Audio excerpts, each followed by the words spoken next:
There is a cow in Lancaster County, Pennsylvania, that has never been given a hormone injection, never been given a growth promoter, never been given a preventive antibiotic. She has never stood on a concrete floor. She has never been separated from her calf in the first hour of its life. She produces milk that the Pennsylvania Department of Agriculture has tested and certified as safe for direct human consumption without pasteurization. And the family that owns her pays nothing for dairy products, not a dollar. Not to a grocery store, not to a dairy cooperative, not to any of the companies that collectively comprise the $22 billion American dairy market. They drink her milk. They make their own butter, their own cheese, their own yogurt, their own cream from one cow, on 3 acres of pasture, using a management system that was standard practice across American family farms before 1950, and that the federal government has spent 70 years systematically dismantling, because the industrial dairy model that replaced it cannot compete with it on nutritional quality, on animal welfare, or on cost to the family. This video is about what happened to American dairy, about the regulatory mechanism that made a family cow illegal in most contexts in this country, about the nutritional difference between what that cow produces and what arrives in a carton at the grocery store, and the specific management system the Amish have maintained across 2 centuries that produces the healthiest dairy animals and the most nutritionally complete milk. But first, I need to give you the number that makes the dairy industry's regulatory strategy make sense. The raw milk market is worth approximately $150 million per year. The commercial pasteurized dairy market is worth $22 billion. The raw milk market is less than 1%, and yet the commercial dairy industry has spent decades lobbying for regulations that treat it as a threat. Raw milk is illegal to sell across state lines under federal law. In states where it is legal, the regulations are more stringent than for pharmaceuticals. A family can legally purchase OxyContin with a prescription, but in 17 states, they cannot legally purchase a glass of unprocessed milk. The regulatory disparity is not about risk. It is about market protection. Let me start with what raw milk actually is. Pasteurization heats milk to 161 degrees. That heat treatment kills pathogenic bacteria, but it also kills beneficial bacteria and denatures enzymes. It reduces the bioavailability of vitamins. A survey showed that 80% of families with milk allergies reported no symptoms when consuming raw milk. The solution is not avoiding milk. The solution is drinking milk that still contains the enzymes evolution put there. I want to be direct about the risk side of this argument because it is the argument the industry uses most aggressively, and it deserves a careful answer. Raw milk can carry pathogenic bacteria, Salmonella, Listeria, E. coli. O157H7 and Campylobacter have all been documented in raw milk illness outbreaks. The Centers for Disease Control documents these outbreaks carefully and publishes the data publicly. Between 1993 and 2012, the CDC documented 148 outbreaks associated with raw milk consumption, resulting in 2,384 illnesses and 2 deaths. Over the same period, commercial pasteurized dairy products were associated with illnesses from post-pasteurization contamination that the CDC also documents. The raw milk illness rate, calculated per serving consumed, is higher than the pasteurized rate. The raw milk illness rate, in absolute terms, is small relative to the illness rates from other commonly consumed foods, including deli meats, leafy greens, cantaloupe, and sprouts, none of which are subject to interstate sales bans. The risk of raw milk is real, and it is manageable through production hygiene. The risk is not zero. Anyone who tells you otherwise is not being honest with you. The regulatory response is wildly disproportionate to the responses applied to other foods with comparable or higher illness rates. That disproportionality is explained not by data, but by the lobbying activity of the industry, whose market share is threatened. The Amish family's cow is managed under hygiene standards that make raw milk safe. These standards are specific and practical. The cow grazes on pasture. She is not kept in a confinement operation where density creates high bacterial load. She is milked in a clean environment. The milk is chilled immediately after milking and consumed within days. Now, let me tell you about the specific Amish livestock management system because it makes everything else possible. The system is called managed rotational grazing. The cow is moved to fresh pasture every 1 to 3 days. She never grazes the same area twice until the grass has fully recovered, a period of 30 to 60 days. The root systems of the ungrazed grass pump carbon deeper into the soil and support fungal networks.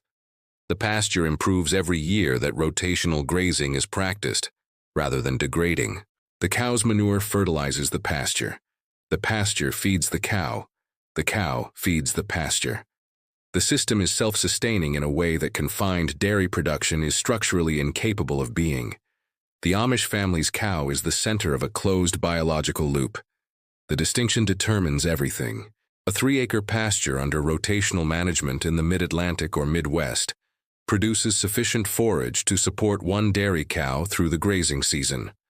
This lasts approximately April through November in most climates. During the winter months, the cow receives hay cut from those same 3 acres. The hay is harvested during the growing season and stored in the barn. On a well-managed system, the hay harvest can be sufficient for winter. The loop closes completely. The cow eats what grows on the land. The land grows what the cow fertilizes, year after year. With no external inputs beyond the labor of moving the portable fencing that defines each grazing cell. This milk is categorically different. Grass-fed pasture-based dairy milk contains 3 to 5 times the conjugated linoleic acid of confinement milk. CLA has been studied for its immune benefits. The research is published in mainstream nutritional science journals, including the Journal of Nutrition and the American Journal of Clinical Nutrition.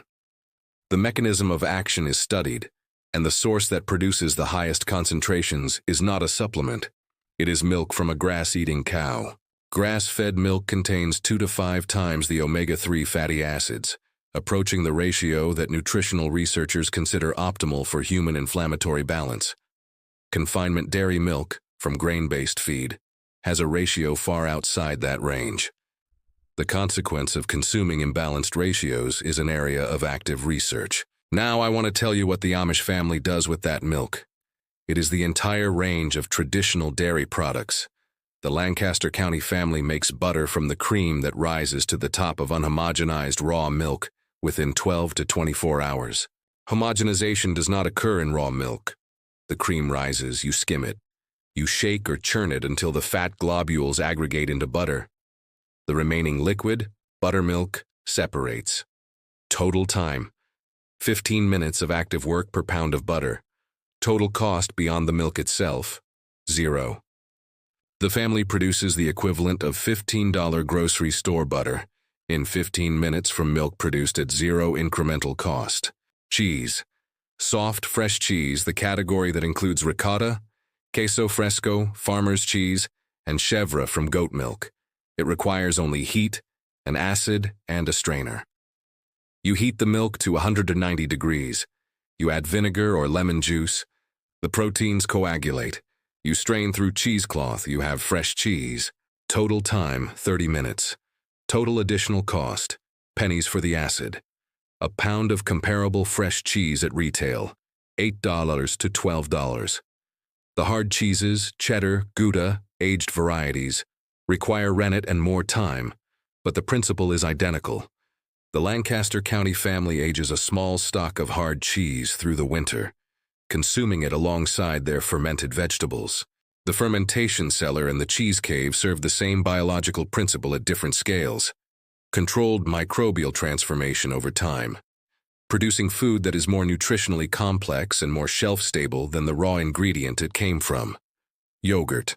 Raw milk inoculated with a small amount of existing yogurt and held at 110 degrees for 8 hours produces yogurt. An instant pot on the yogurt setting does this automatically. A jar in a warm oven does it manually. The cost beyond the milk, 0. The live bacterial cultures in homemade yogurt are the same as the most expensive probiotic brands.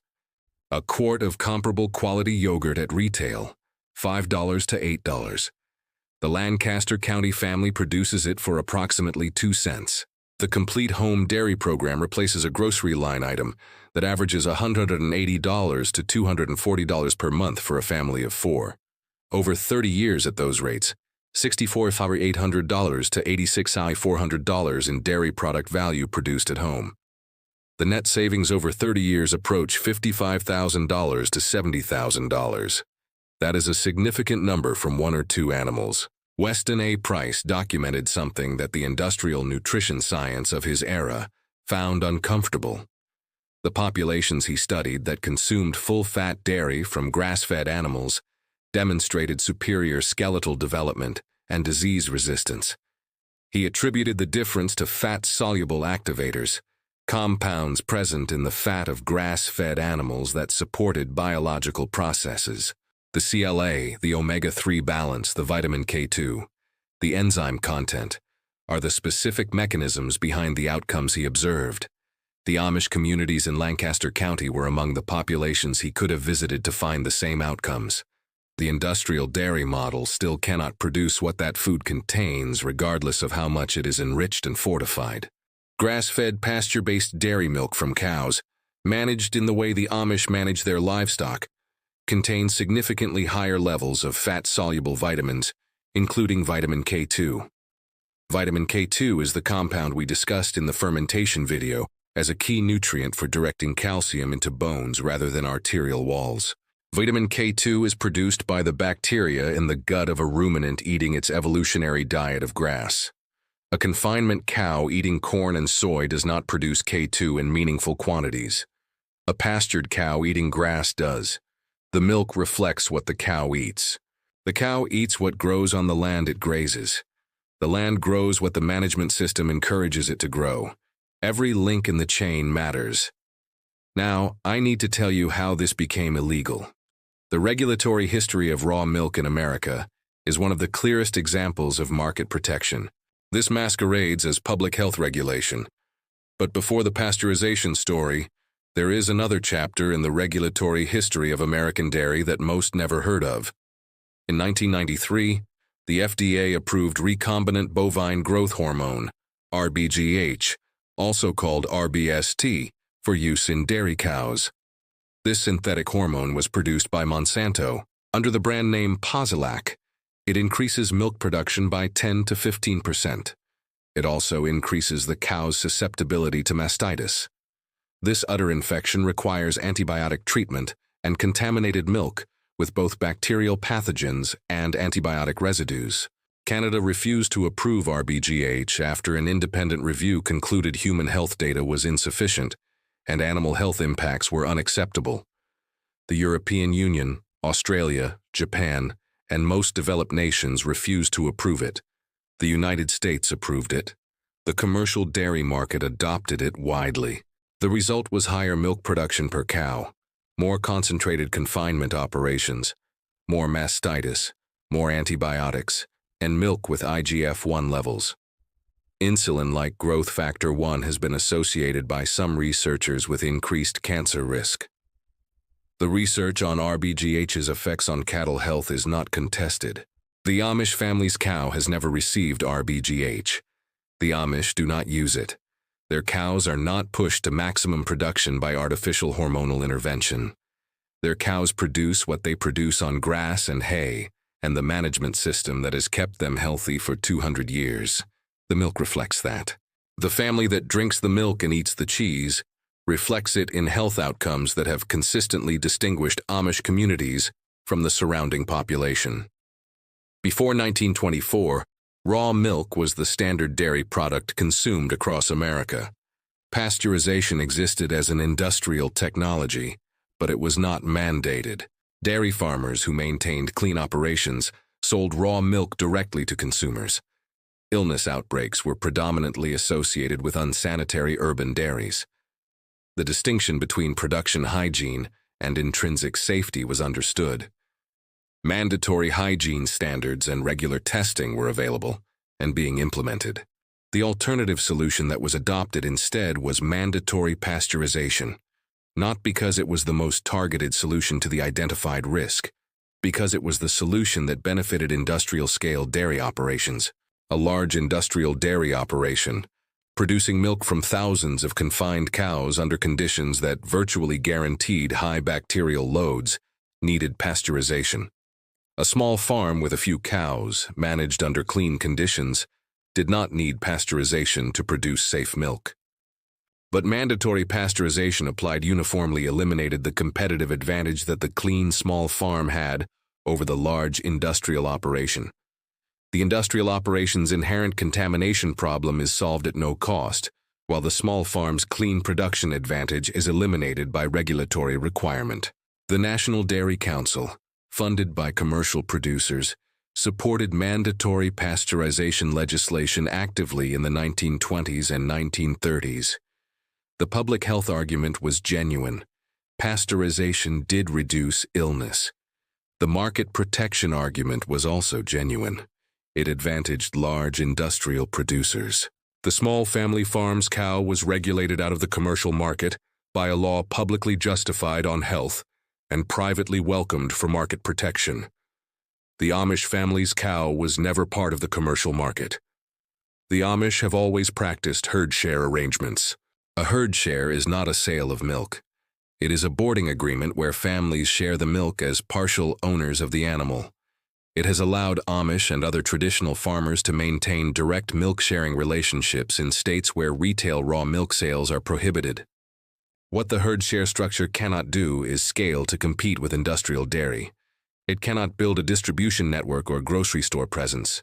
It keeps the cow and the family in a relationship of physical proximity and mutual knowledge that the industrial model cannot replicate. The Amish family does not want to put their milk on a grocery store shelf. They want to feed their family. They continue practicing the rotational grazing management that makes their pasture more productive every year. They continue producing milk with 3 to 5 times the CLA and omega-3, paying nothing for dairy products for 3 generations. Now let me show you what is accessible to someone who does not have 3 acres of pasture and a heritage breed dairy cow. Because the Amish livestock system scales down in ways that are practical for the suburban properties that most of this audience occupies. The smallest viable dairy animal is a Nigerian dwarf goat.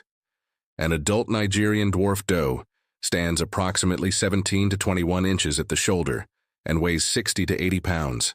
She produces 1 to 2 quarts of milk per day during her lactation, which runs approximately 10 months per year. That 1 to 2 quarts per day is enough to supply a family's drinking milk needs, their yogurt, and a soft cheese production program.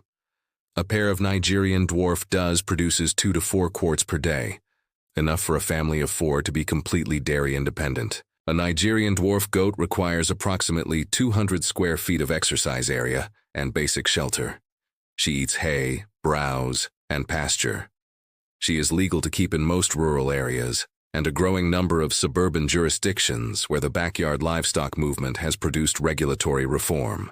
As of 2024, over 150 American cities with populations over 100,000 permit some form of backyard goat keeping with acreage and number restrictions. A pair of Nigerian dwarf does costs approximately $400 to $600. Basic shelter costs $150 in materials and a weekend to build. Hay for 1 year for 2 does costs approximately $300 to $400. The milk they produce represents approximately $1,500 to $2,500 in food value. The return on the initial investment occurs in the first year. Every year after, the feed cost produces $1,500 to $2,500 in dairy value. Now I want to describe the integration that the Amish system adds, transforming an operation into a complete small farm economy. 3 to 5 laying hens follow the goats in the rotational grazing cycle. They scratch through the manure deposited during their occupancy. They eat fly larvae and parasite eggs in the manure, reducing the parasite load. They fertilize the pasture with their own manure, and they produce eggs. 3 to 5 hens in good laying condition produce 2 to 4 eggs per day, enough to cover a family's consumption.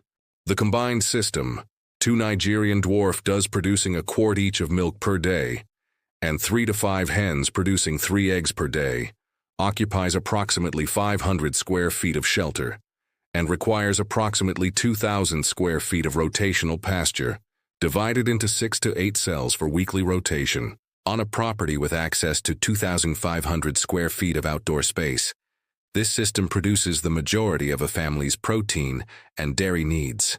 The animals cost $800 to $1,000 to establish and $500 to $700 per year to feed. Compare this to the grocery store equivalent. Whole milk, butter, and eggs would cost a family between $250 and $350 per month at current retail prices for conventional products. For grass-fed raw dairy and pasture-raised eggs, the retail equivalent is $400 to $600 per month. Over 30 years, that is $90,000 to $126,000. The feed cost over 30 years is only $15,000 to $21,000. That is a net savings of $75,000 to $105,000 from an unused side yard. Most suburban properties are currently dedicating this land to lawn that requires mowing and produces nothing. This system changes that entirely. Added to savings from water, energy, and food production, the complete Amish system on a quarter acre saves approximately $425,000 to $455,000 over 30 years. This is not an optimistic projection. It is a conservative calculation based on documented averages from peer-reviewed sources and government data. It is what happens when you rebuild the relationships with land and biology that the industrial system was built to replace. The Lancaster County family has been banking those savings in food security and household resilience for 3 generations. Their great-grandchildren will bank them too. Drop your state and outdoor space situation in the comments. Tell me if backyard goats are permitted in your municipality. The next video will map the backyard livestock regulatory landscape state by state, because the rules vary more than most people realize. The livestock are the last piece, and with them in place, the circle closes. The soil feeds the pasture feeds the animals, the garden feeds the family maintains the system, generation after generation, on 10,190 square feet of land, built on Lancaster County land, that the industrial food system cannot compete with, cannot replicate, and cannot regulate out of existence.